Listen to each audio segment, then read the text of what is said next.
All right, y'all. Welcome back to the Cryptid Counterculture. I'm your host, Sloan Barton, coming to you from South Alabama. And tonight, I want to talk about something that I think gets overlooked in almost every conversation about cryptids, the paranormal, UFOs, and all the strange things we discuss on this show. Most people focus on the encounter, the sighting, the creature, the evidence, the tracks, the photograph, the glowing eyes, the growl in the darkness, the thing standing on the side of the road. That's what gets all the attention. But lately, I've been wondering if we're asking the wrong question. Maybe the most important part of an encounter ain't what was seen. Maybe it's what happened to the witness afterward. Because if you spend enough time listening to encounter reports, a pattern starts to emerge. Not every time, and not in every case, but often enough that it's difficult to ignore. People don't just report seeing something, they report being changed by it. And that change is what I want to talk about tonight. Not whether Dogman exists, not whether Bigfoot exists, not whether UFOs are real.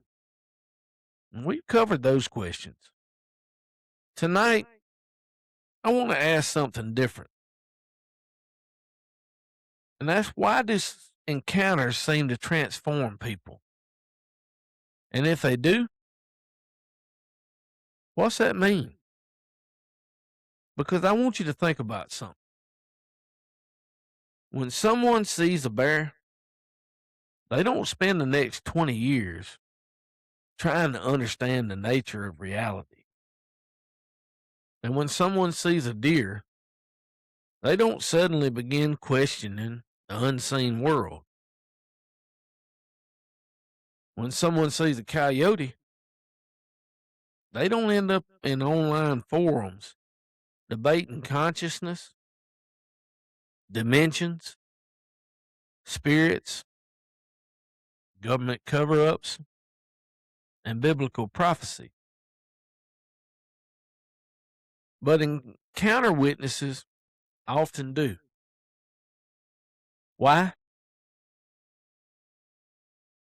I don't know. That's weird. And I don't mean weird in the paranormal sense. I mean weird in the human sense. Something about these experiences seems to reach beyond the moment itself.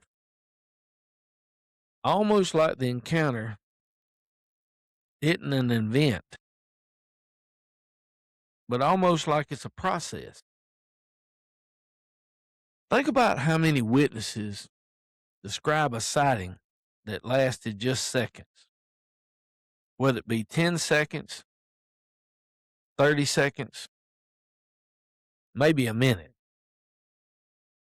Yet they spend years thinking about it, years replaying it, years trying to make sense of it, years searching for answers. The encounter ends, but something else continues. And that's where I think things start getting interesting. Because maybe we've been treating encounters like car wrecks when we should be treating them like seeds. A car wreck happens and it's over. But a seed gets planted and then it grows. A question gets planted. Fear gets planted. Curiosity gets planted. Fascination gets planted. And years later, that tiny moment is still influencing the person's life. But before we go any further, I want to make something real clear. I'm not saying every encounter is supernatural. I'm not saying every witness is experiencing something spiritual. And I'm definitely not saying every strange thing in the woods is a demon. Y'all know me better than that. But I like questions. I like following evidence. I like exploring possibilities. But I also think we have to pay attention to patterns. And one pattern I keep seeing is that encounters rarely produce clarity. They produce confusion. Now think about it. If the phenomenon wanted to make itself known, why is it always so confusing? A witness sees something. They know they saw something, but they don't know what. Everybody around them questions the story. The witness questions themselves. Years go by, and they still don't know exactly what happened. Why? Why is confusion one of the most consistent products of these experiences? That's a question I don't hear enough people asking. Because confusion ain't neutral. Confusion has effects. Confusion creates uncertainty. Uncertainty creates searching. Searching creates obsession. And sometimes obsession creates an entire new direction in a person's life. Now, here's where I want to go a little deeper. One of the strangest things about this phenomenon is that it always seems to operate in the middle ground. And once you see it, you can't unsee it. Dogman is always just enough to be real, but never enough to be proven.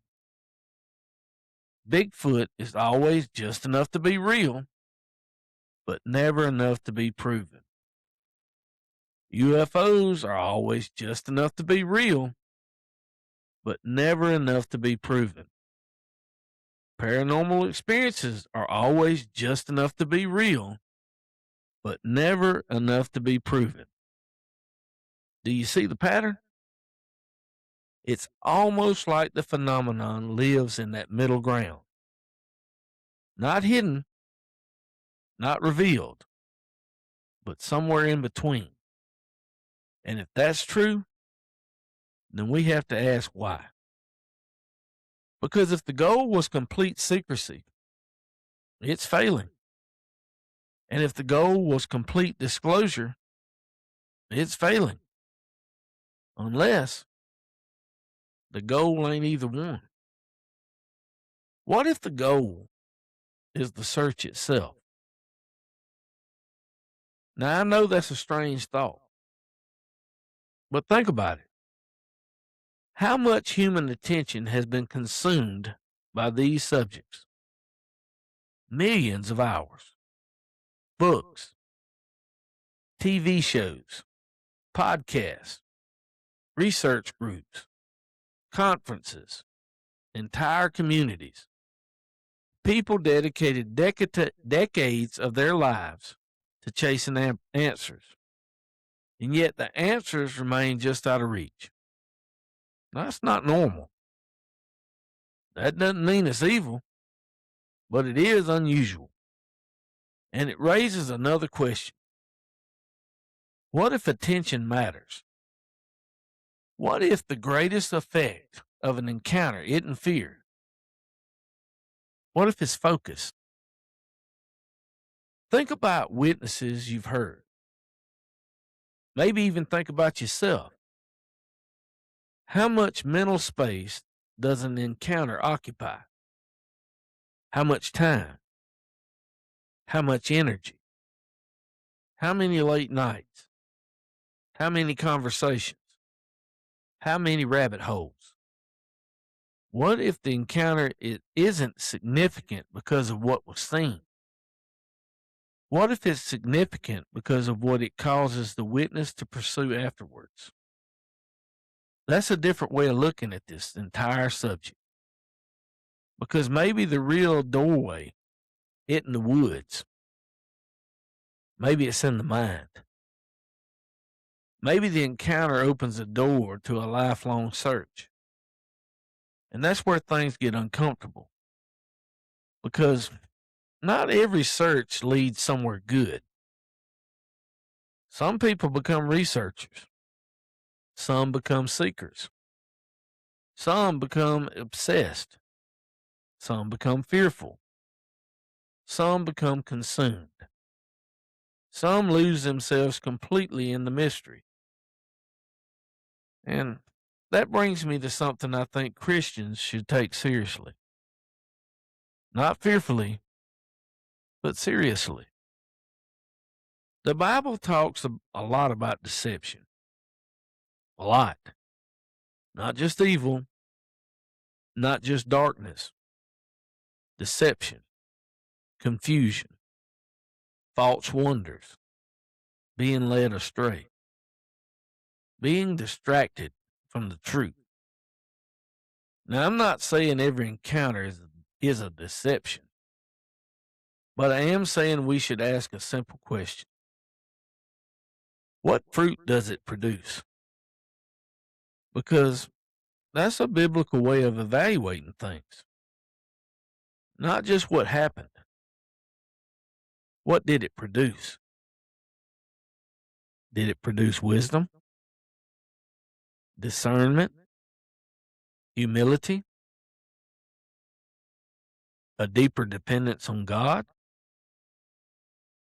Or did it produce fear, confusion, obsession, endless speculation? Because those outcomes matter. And honestly, I think this is where a lot of people get stuck. They become so focused on identifying the phenomenon that they stop paying attention to what the phenomenon is doing to them. And maybe that's backwards. Maybe the witness is the real story, not the creature, not the lights, not the shadow, but the witness. Because at the end of the day, what makes these encounters fascinating ain't that something strange appeared. It's that people walk away changed. Something happened inside of them. Questions they never asked before suddenly become important. Questions about reality. Questions about death. Questions about the unseen world. Questions about God. Questions about truth. And once those questions get inside your head, they don't leave easily. Now, here's the part that's been bothering me lately. What if we spent decades asking the wrong question? We've asked whether Dogman is real, whether Bigfoot is real, whether UFOs are real, whether ghosts are real. And maybe those are worthwhile questions. But maybe the bigger question is this.